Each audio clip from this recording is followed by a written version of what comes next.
Assalamualaikum warahmatullahi wabarakatuh.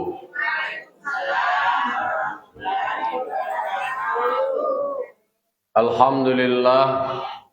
Alhamdulillahilladzi arsala rasulahu bil huda wa dinil haq liyuzhirahu ala dini kulli wa kafa billahi syahida. Asyhadu an la ilaha illallah wahdahu la syarikalah wa asyhadu anna Muhammadan abduhu wa rasuluh sallallahu alaihi wasallam la nabiyya ba'da amma ba'du. Qala rabbi shrah li sadri wa yassir li amri wahlul 'uqdatam min lisani yafqahu qawli. Bapak-bapak, ibu-ibu, kaum muslimin dan muslimat, jamaah subuh yang dimuliakan Allah Subhanahu wa taala. Puji serta syukur kita ucapkan atas kehadirat Allah Subhanahu wa taala yang telah melimpahkan nikmat, rahmat dan karunia-Nya kepada kita nan basamo. Alhamdulillah pada pagi kini kita masih bisa melaksanakan salat subuh berjamaah. Salawat dan salam kita kirimkan kepada arwah junjungan kita, yakninya Nabi besar Mustafa Muhammad sallallahu alaihi wasallam yang telah membawa umat manusia dari zaman jahiliyah menuju zaman Islamiyah seperti nan kita rasakan sampai saat kini. Bapak-bapak, ibu-ibu, kaum muslimin dan muslimat, jamaah subuh yang dimuliakan Allah Subhanahu wa taala. Pagi kini kita lanjutkan ulang kaji kita. Masuk kini surah Al-Maidah ayat 72. A'udzu billahi minasyaitonir rajim. Bismillahirrahmanirrahim. Laqad kafara alladzina qalu innallaha huwal masihu ibnu maryam. Wa qala al-masihu ya bani Israil wa'budullaha rabbi wa rabbakum. Innahu may yusyrik billah laqad harramallahu alaihil jannah wa ma'wahun nar wa ma lizalimina min ansar. Sadaqallahul azim. Jadi di dalam surah Al-Maidah ayat 72 Allah berfirman, laqad kafaral ladzina qalu, menjadi kafir orang-orang yang berkata. Jadi sungguh kafirlah orang-orang yang berkata, apa nanya katuan? Innallaha huwal masihu ibnu maryam. Mereka yang mengatakan, katanya sesungguhnya Allah itu adalah Al-Masih anak Maryam. Kalau ada nama ngecian antara itu, Isa Al-Masih dikeciannya adalah Allah, itu kapi itu. Kok kaji terkait dengan umat Nasrani atau bahasa Kristen. Iko nan difirmankan Allah di dalam Al-Quran surah Al-Maidah ayat 72. Bukan berarti awak benci ke orang Kristen tu, iko awak membaca kaji awak. Jadi dikatakan Allah Ta'ala, ko adu mereka yang mengecian Allah tu adalah Al-Masih putra Maryam. Itulah jatuh kekafiran, kafir. Wa qala al-Masihu, sementara Isa Al-Masih tu justru berkata, ya Bani Israel, wahai Bani Israel, wa'budullaha rabbi wa rabbakum. Nang kecil Nabi Isa ko kepada Bani Israel, sembahlah Allah. Dan Allah ko adalah Tuhan aku dan Tuhan kamu. Sementara Kok ada orang namanya cianan Al-Masih putra Maryam tunan Allah, itulah kapien. Sebab tak pernah Nabi Isa kok mengecian menyembahan diri dia. Nabi Isa justru mengecian sembahlah Allah. Allah itu adalah Tuhan aku dan Tuhan kamu. Jadi ikut menjadi jawaban bagi orang yang salah memahami tentang Nabi Isa Al-Masih. Al-Masih itu artinya adalah orang yang diberikan Allah mukjizat. Al-Masih itu arti disentuh, diurap. Jadi kalau ada orang yang sakit biras, sakit kulit dulu, memang pada saat Nabi Isa itu diutus, ilmu kedokteran tidak mampu menyembuhkan penyakit yang diderita di manusia.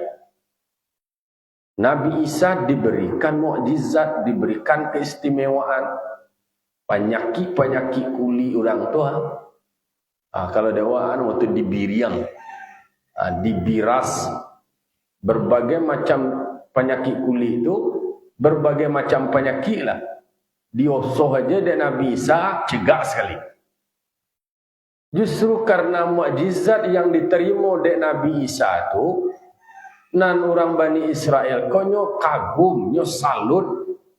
Tetapi kekagumannya itu berlebihan, inyo jadihan Nabi Isa ko sebagai Tuhan. Bahkan nan sabui nan Allah itu sendiri adalah Isa Al-Masih. Isa Al-Masih itulah nan Allah tu katanya. Itu kekeliruannya. Yang membuatnya kemudian mengakui menyebutkan Nabi Isa sebagai Tuhan, kesalahannya inyo mencalik bahwa Nabi Isa terlahir tanpa bapa. Nabi Isa luar biasanya. Inyo aja lahir nak ada pakai ayah. Iku kumah Tuhan. Itu kesalahan. Kalau nyo beranggapan bahwa Nabi Isa itu terlahir tanpa ayah, istimewa tunya jadian dasar menjadi Tuhan, lebih luar biasa lo lain Nabi Adam. Nabi Adam terlahir diciptakan tanpa ayah, tanpa ibu. Nah, dua ayah ada, nah dua ibu ada. Sementara Nabi Isa masih ada ibu jadi logika-logika yang dibangun oleh mereka sebenarnya dibantah oleh Al-Quran.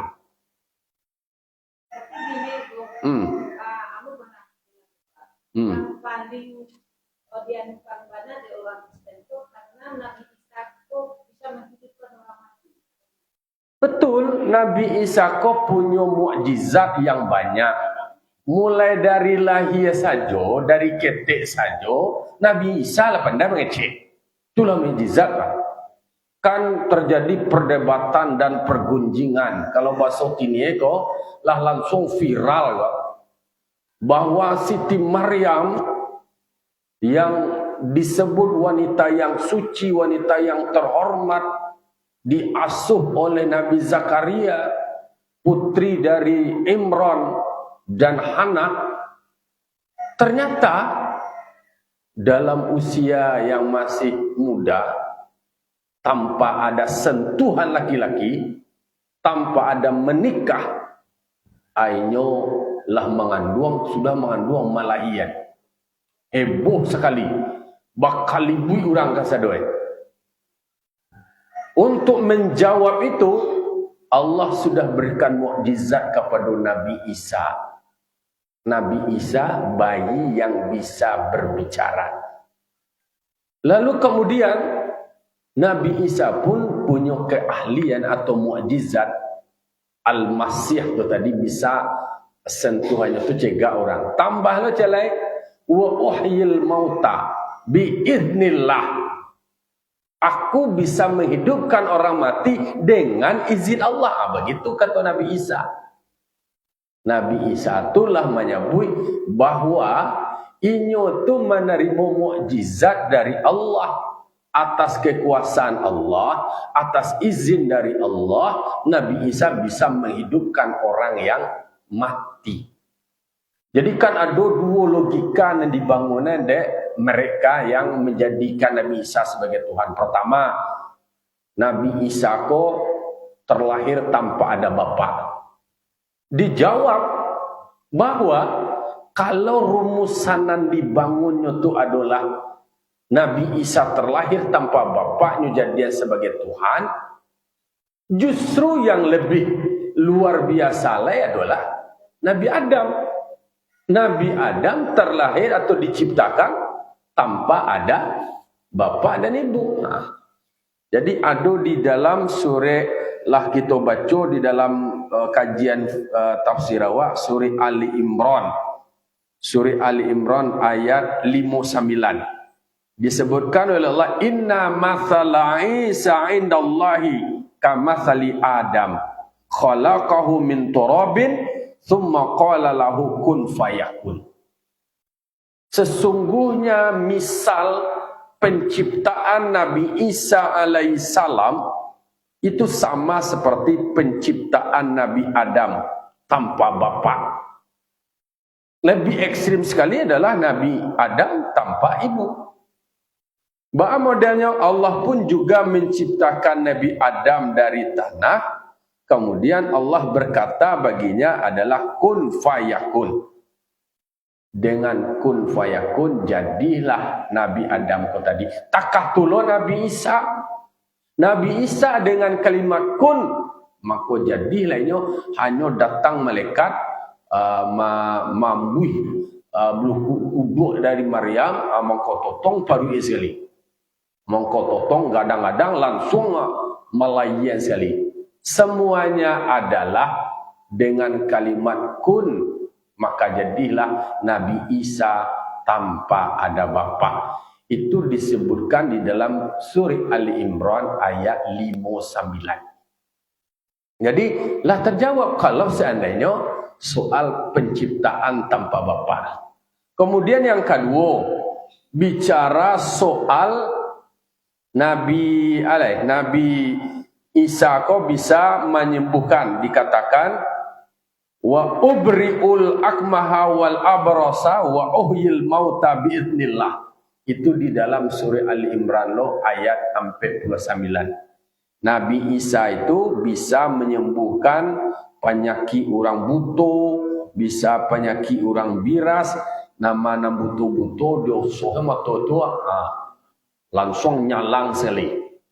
Namanan banyak kuli penyakit kuli, ndak ada berbagai macam dokter yang mana ndak bisa ada sehari bisa Nabi Isa itu menyembuhkan 50.000 orang dengan doa dengan syarat iman. 50.000 orang abara orang pasar kandang bara dua kakak do tui bara jumlah pasar orang pasar kandang. Dua tui abara gatian trian orang tu. Itu. Jadi makanya Nabi Isa diberikan mukjizat. Setiap rasul itu, beberapa rasul itu diberikan mukjizat oleh Allah.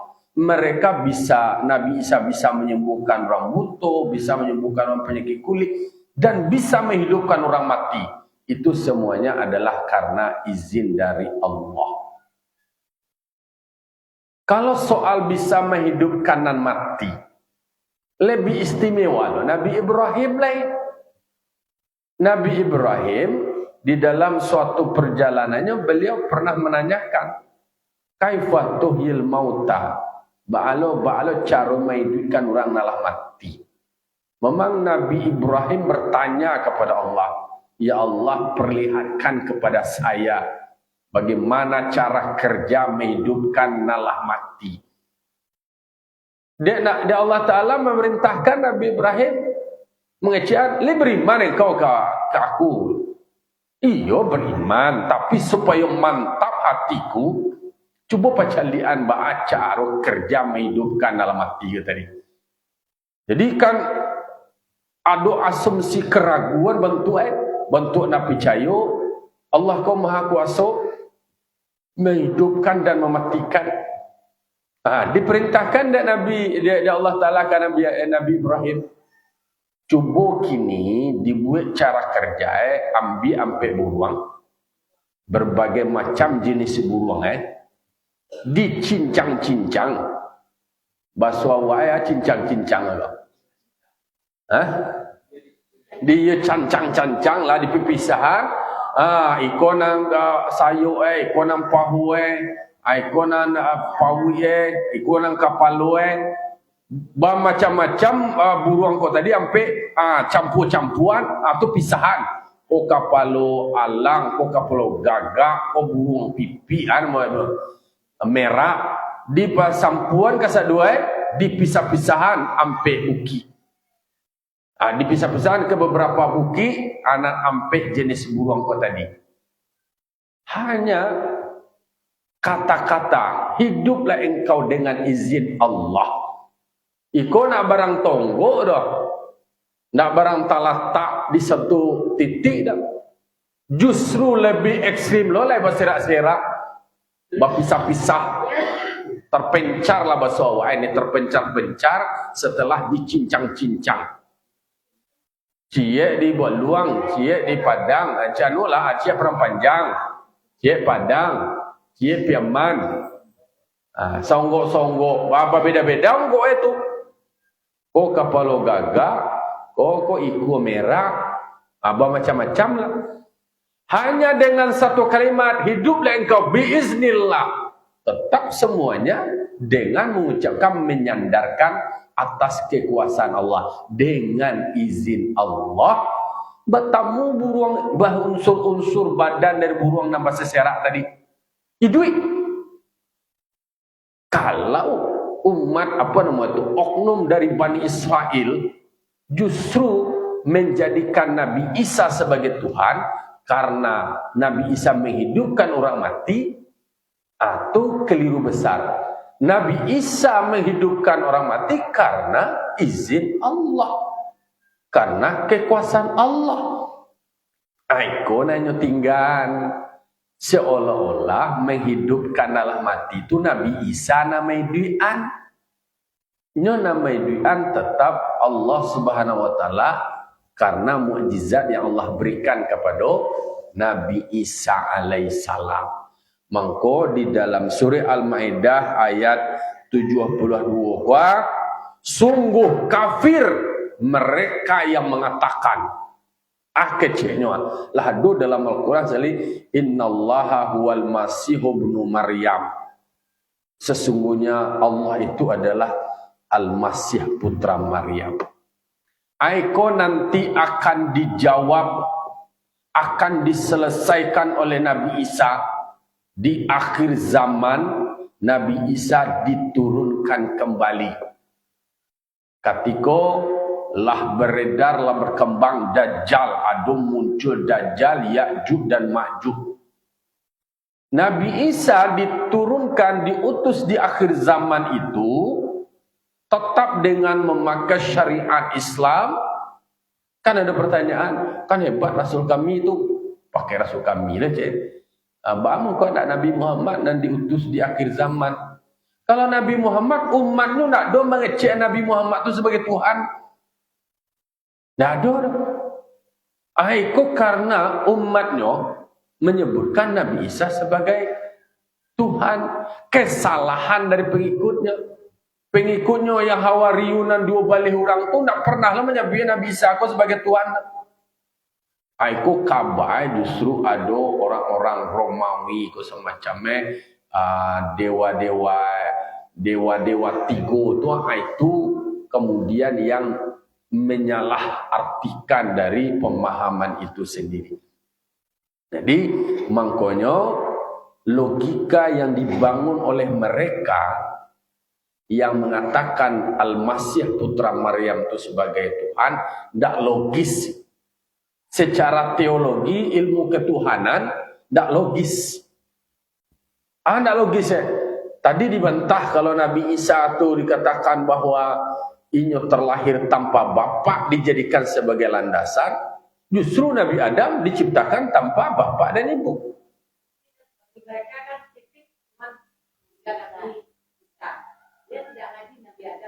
Hanya nak mengaji Nabi Adam, itu namanya kalau mengaji nak membaca sejarah.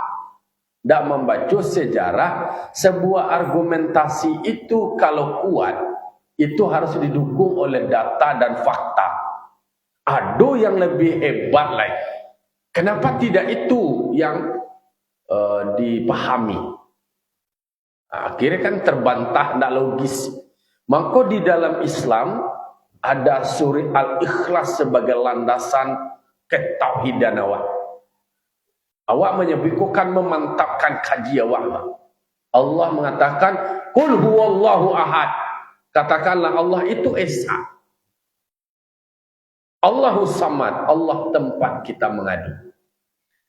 Kata kuncinya adalah dalam kajian teologi tentang kajian ketuhanan, lam yalid wa lam yulad. Allah itu tidak beranak dan tidak diperanakkan. Kalau seandainya Nabi Isa dianggapnya sebagai Tuhan, sementara Nabi Isa aku sendiri nyo dilahirkan. Bukti aduin dua. Kalau seandainya Nabi Isa aku nyo anggap sebagai Tuhan, Indu do bangku ndak Indu aja jadi Tuhan. Itu lebat Indu. Dianggapnya Maryam tu sebagai Indu. Kan Indu aku tadi ada punya kakek loh. Kira siapa lebih hebat lagi lah itu kakek. Dia tetongnya kakek tu ada dari awal jadi mangkoe tentang ketuhanan itu dari logika dan harusnya bangun lam yalid tidak beranak walam yulad dan tidak diperanakkan itu nan Tuhan. Sementara kalau lai inyo adalah diperanaan istilahnya dilahirkan oleh ibu berarti ada dia tele. Mangkoe ndak logis, ndak masuk akal. Walam yakul lahu kufuwan ahad. Betapa hebatnya di dalam Islam kajian tauhid. Logikanya adalah Tuhan itu tidak beranak, tidak beranak, tidak ada yang sebanding dengan Tuhan. Tidak ada yang sekufur, tidak ada yang setara nak selevel. Kalau selevel manusia semua manusia aja tekan, itulah sama itu. Jadi makanya di dalam surah Al-Maidah ayat 72 kok sudah tegas. Kalau orang nak mengecian, kok Al-Quran mengecian? Sungguh terjerumus dia di dalam kekafiran, sudah dicap sebagai kafir kalau mereka mengatakan Isa al-Masih itu nan Allah. Padahal di dalam sejarahnya Nabi Isa tidak pernah menyebutkan atau ajakan untuk menyembahnya. Kan dituding nanti itu. Merasa bersalah Nabi Isa adanya. Ajab Nabi Isa. Tidak pantas sambo mengecian tak kata do ya Allah. Tidak pantas diri aku mengecikan diri aku Tuhan. Ayo malu Nabi Isa deh. Aku gara-gara umat amangku diutus Nabi Isa kembali nanti di akhir zaman untuk menjelaskan, menghakimi pengikut-pengikutnya yang keliru, yang membuat salah, membuatnya merasa malu di hadapan Allah. Itu itu. Jadi makanya menarik kajian tafsir ketika membaca, memahami ayat-ayat yang berkenaan dengan tauhid dan kemudian dipelajari juga dari aspek sejarah. Dari aspek sejarah manusia dan termasuk keutamaan-keutamaan Rasul yang sebelumnya. Jadi kalau menjagokan atau mengunggulkan Rasul bayangkan ada nak yang lebih utama, lebih hebat dan lebih unggul dari sebelumnya. Kalau iyo, kenapa tidak itu? Kan itu logika urutan berikutnya. Maka sudah pasti bahwa Allah itu Esa. Allah itu yang kita tauhidkan.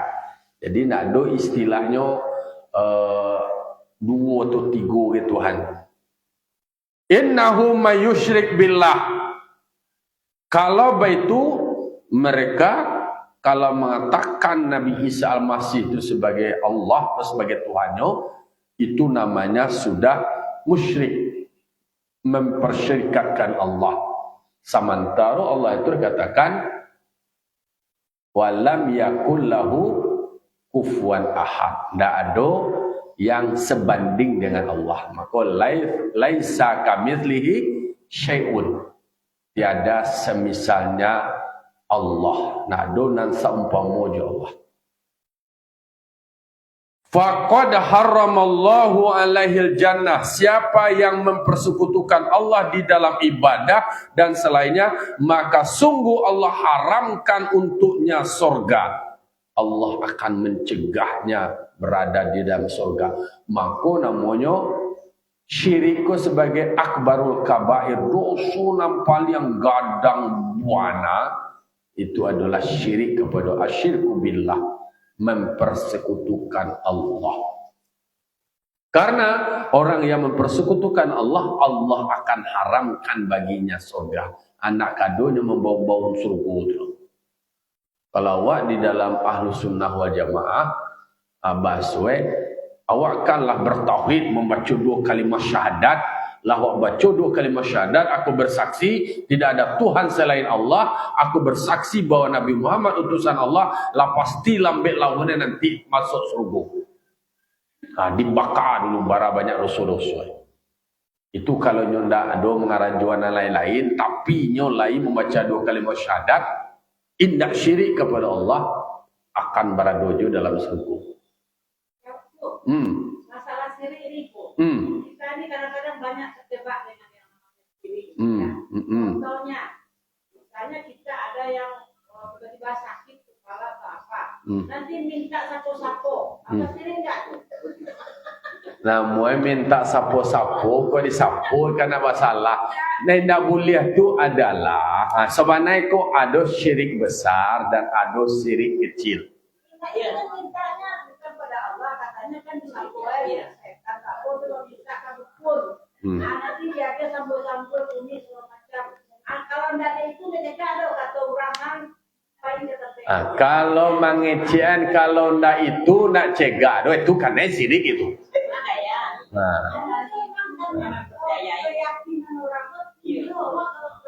Di peluan balik, di peluan. Oh, kalau indak diubi anda indak koi koko, nak cegah doh, itu tidak boleh. Namun kalah dibaca dewa sebelum mama. Dokter itu bukan menyembuhkan. Dokter itu mengobati. Yang menyembuhkan adalah Allah. Jangan kecil amang kowe. Takah Nabi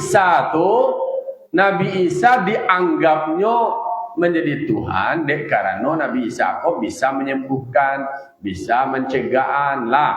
Kalau Nabi Isa ni dianggapnya berkuasa, itu salah.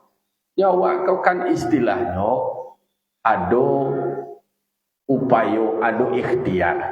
Manga kalau dia bude buya bu mangan ada pakai bube jo iya buya tawan ce buya wa buat sakit dia iya baca Fatihah, baca salat Nabi lah iya tapi bukan iya kau nak mencegahan, bukan ambuhan buya kau nak mencegahan, nak mencegahan Allah. Orang berkau ada tetagu-tagu ngai kampung kau mau tetagu bukan tetagu itu nak mencegahan. Nak mencegahan adalah Allah. Ya. Tapi karena kita banyak awam, itu yang banyak terjebaknya awak-awak masyarakat awam sebenarnya terjebak kayak gitu. Ayo mangkoe disuruh mengaji tadi mangko setiap pagi kau tonton tadangannya kaji kau di mereka. Ayo. Kita memang kita berkata adalah ikhtiar. Terus memang bukan dokter yang menjadikan itu Allah. Jadi mungkin dokter itu penyakit kok, Ya. Karena itu pas sebuah alasannya kok mang sehat. Tapi memang kita juga tidak boleh juga ada kalau dokter juga memang tidak boleh. Tapi kebanyakan kita sebagai rakyat awam ada kesimpulan. Yo mungkin makasih kadang-kadang nan sesuai jonyo, kadang-kadang nyo ada sugesti kok. Sugesti awak kalau nuko cocok je dewaknya sih. Kadang-kadang macam lihat dokter tu je cegah je. Ada sakit lah cale dokter. Pokoknya pasal boy dokter tu ada jo sugesti sembuh gitu. Jadi itulah namanya taufik. Taufik itu adalah bertemu karanda awak dengan ketetapan Allah. Awak nak cegah, Allah memberikan cegah lah. Cegah. Tapi la bobe dia mudia kin kamari ko alun jo ke Allah Taala indah lah tu bala tu lu ne najale bau sawu dulu kan dulu hadis mengatakan setiap penyakit tu adu be kini mana namanan cocok namanan cocok kalau soal bobe di kampung tu kadang dokter tu sendiri kadang-kadangnya bobe lah kalau orang kampung tu kadang-kadang itu adalah soal kesesuaian rasul. Tapi kuncinya adalah bahwa yang namanya tugas awak manusia kok sakit tugas awak berubah. Kemudian kalau seandainya ingin mana pempiti awak yo bau sawo awak bakarajo. Soal magian rezeki bara banyak rezeki tentu Allah Subhanahu wa taala. Yang karajo awak adalah bau sahu ikhtiar. Lah, jadi makanya dikatakan oleh Allah siapa yang syirik maka haram baginya berada di dalam surganya Allah. Abas orang kampung awak nak tabon baun surga dia itu doh. Mangko kunci sebagai Islam itu yang pertama adalah membaca dua kalimat syahadat. Panjang nilai membaca dua kalimat syahadat, itu dia akan berada di dalam surganya Allah. Wa ma'wahun nar. Mereka yang syirik itu beradanya adalah di dalam nerakonya Allah. Wa ma lizolimina min ansor. Berarti kalau syirik berarti inyo menzolimi dirinya sendiri. Maka bagi mereka yang menzolimi diri mereka sendiri, tidak ada dia mendapatkan pertolongan tuduh. Adu akan bisa mencegahnya dari azab Allah karena dia sudah mempersekutukan Allah. Inna syirka la zulmun azim. Sesungguhnya syirik itu adalah dosa yang besar. Dosanya itu adalah akibat dari perbuatannya sendiri. Inyo menzolimi diri sendiri. Jadi akibat dari menzolimi diri sendiri, yo ditangguhlah menerima hukuman. Hukumannya narako, lalu kemudian tidak ada yang bisa menolongnya. Kalau lebih itu baiklah tanggung diri surah. Itu mereka yang syirik. Maka syirik itu termasuk dosa yang akbarul kabair, dosa yang paling besar. Yo. Misalnya syirik itu nyala sadar tuh yang apa namanya itu tobat. Aman. Kalau nyala tobat, dulunya syirik mempersekutukan Allah kecil Tuhan ketiga. Itu. Lalu kemudian nyo bertaubat. Taubatnya diterima oleh Allah Ta'ala.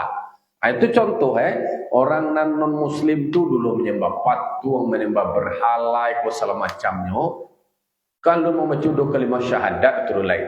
Tapi kalau syirik itu tadi diulang beliau membaca dua kalimat syahadat. Aku bersaksi bahwa tidak ada Tuhan kecuali hanya Allah. Jadi nak do menyandarkan yang lain do, nak tonggak nak mencegahnya do, kemudian nak batang kayu nak menolongnya do, nak dukun nak menolongnya do, nak seseorang nak mamae dan kamanwe do, nak lain-lain do. Pokoknya nak do makhluk, nak do makhluk yang menolong kecuali Allah yang segala-galanya. Jadi kuncinya nak ada kodrat, nak ada iradat, nak ada sama, nak ada basan, nak ada kalam, nak ada ilmu. Kalau seandainya ada lo ongih dengan ilmu sendiri bisa jatuh syirik kau. Jadi makanya dimantapkan dua kalimat syahadat itu. Jadi kalau mereka yang sebelumnya sudah terjerumus di dalam lembah hina itu, yaudah kembalikan, ucapkan dua kalimat syahadat, kemudian sholat sunat taubat, bertaubat kepada Allah, yakin seyakinnya Allah Ta'ala itu maha penerima taubat. Allah itu maha pengampun bara, banyak dosa. Seperti kan utbatul gulam tu. Utbatul gulam tu istilah leya dojo bantu solai. Lain karajuan. Kalaulah bertobat, minta ampun ke Allah Ta'ala, ada kesadaran semua dosanya akan diampuni di Allah Ta'ala. Wala tamutunna illa wa antum muslimun. Jangan kamu mati kecuali kamu mati dalam keadaan muslim. Atau keadaan muslim menyerahkan diri kepada Allah. Lah sadar bahwa Allah lah segala-galanya. Tapi kalau mati dalam keadaan musyrik, itu tampe karak-karak narakun. Bakarak kan neraka takah karak nasi. Kalau karak nasi baaban tu ewa betanak nasi tu kan di bawah bana letak itu apa yang angin bana mau baswa mah sehingga bakarak nasi itu situ lah tempe. Itulah jadi di dalam surah Al-Maidah ayat 62 memberikan pembelajaran kepada kita. Pertama pembelajaran tentang sejarah Nabi Isa. Lalu kemudian memberikan pembelajaran kepada awak, kalau ada yang menyebutkan makhluk sebagai Tuhan, karena Nabi Isa itu kan makhluk, diciptakan, inyo punya dua loh. Oleh karena itu bagi mereka yang menyatakan makhluk sebagai Tuhan, maka sudah jelas kekafirannya. Itu bahasa orang awak itu tu kafir sirah nama itu. Lah kafir sirah aja. Bagi mereka itu sudah masuk dalam kategori syirik dan Allah akan haramkan mereka berada di dalam surganya Allah. Justru tempat mereka adalah neraka, maka tidak ada seorang pun siapapun yang akan menjadi penolongnya dari azab Allah. Na'udzubillah summa na'udzubillah. Berlindung awak kepada Allah dan sampai terjerumus sikap awak, pikiran awak dan tindakan awak ke dalam kemusyrikan. Allah yang menjaga diri awak, Allah menjaga hati awak, Allah menjaga perbuatan awak, dijaga semoga oleh Allah Ta'ala. Kemudian kita menjadi orang yang mukmin yang kuat, mukmin yang tangguh, tidak goyah-goyah. Kemudian orang Islam mau mengamalkan ajaran agamanya. Amin amin ya rabbal alamin. Fa'tabiru ya ulil absar la'alakum turhamun. Ada tanya boleh. Awak anak laki, ada anak laki. Tanya buat putra awak. Jadi dia sama dengan anak awak tu nak boleh berzakat kawak doh. Anak awak tu kewajibannya tu memberikan nafkah induk ayah. Tak boleh. Pindah ke orang lain, agian ke orang lain. Kecian kana tu nak. Itu beda antara zakat dengan infak atau nafkah. Kalau sedekah boleh, infak boleh. Tak boleh. Nak kecian kenyo. Saluran pindahan zakat itu balik ke anak lain. Kecian anak tak boleh. Mengalah berfitrah.